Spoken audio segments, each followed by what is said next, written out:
Hello and welcome to Data Engineering with Subhadeep. In today's video, we are going to build a powerful, real-time change data capture pipeline using an exciting combination of technologies, Debezium, Google Pub/Sub, and BigQuery. Let's get started. Here is our agenda for the tutorial. We will start with the basics of change data capture and an overview of our pipeline's architecture. Then we will dive into a hands-on demonstration, setting up our MySQL database, configuring Debezium, streaming data to Pub/Sub, processing it with Dataflow, and loading it into BigQuery. We will also tackle important real-world challenges like schema evolution and error handling. This diagram shows the high-level architecture of our pipeline. It all starts with our source database, which could be MySQL or Postgres.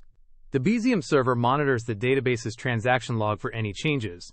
When a change occurs, Debezium captures it and streams the event to a Google Pub/Sub topic. From there, a Dataflow streaming job picks up the event, processes it, and finally upserts the record into our BigQuery data warehouse, keeping it perfectly in sync with the source. First things first, we need to prepare our source database.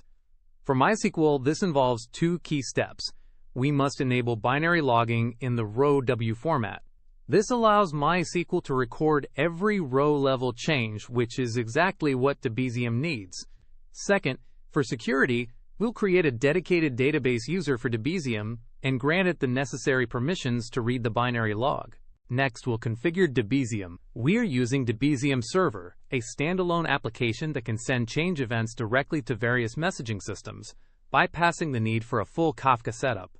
In the configuration file, we define two main parts: the sink, which is Google Pub/Sub in our case, and the source, which is our MySQL connector.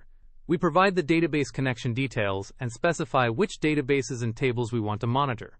When Debezium captures a change, it creates a detailed JSON message. Understanding this structure is crucial for our Dataflow pipeline. The most important part is the payload. For an update, the B before field shows the state of the row before the change, and the after field shows the new state. The op field tells us the type of operation, C for create, U for update, and D for delete. This information is exactly what we need to replicate the change in BigQuery. Now we move to the processing stage with Dataflow and Apache Beam. Our Python pipeline reads messages from the Pub/Sub topic we configured earlier. The first step in the pipeline is a mapping function that parses the incoming Debezium JSON message. It extracts the relevant data and operation type. The final step writes this process data into a staging table in BigQuery. We use the append-write disposition, so every single change event gets its own row in this staging table. This is where the magic happens in BigQuery. To apply our staged changes to the final table, we use the powerful merge statement. This single atomic operation can handle inserts, updates, and deletes. We first select the most recent change for each record from our staging table. Then, based on the operation type, we either delete a matched record, update it, or insert a new one if it doesn't exist. This can be run on a schedule, for example every 5 minutes, using a scheduled query. A production pipeline must be resilient to change. What happens if a new column is added to our source table? Debezium handles this automatically by including the schema change in its event message. In our Dataflow pipeline, we can configure the BigQuery sink to allow field additions. This will automatically update the schema of our BigQuery staging table. The only manual step is to update our merge query to include the new column when it synchronizes data to the final table. Finally, let's talk about error handling. Our pipeline is resilient by design. Pub/Sub has a built-in retry policy with exponential backoff, which handles temporary network issues or short-term unavailability of our Dataflow pipeline. For errors that persist, like a malformed message that our code can't parse, we should implement a dead letter queue.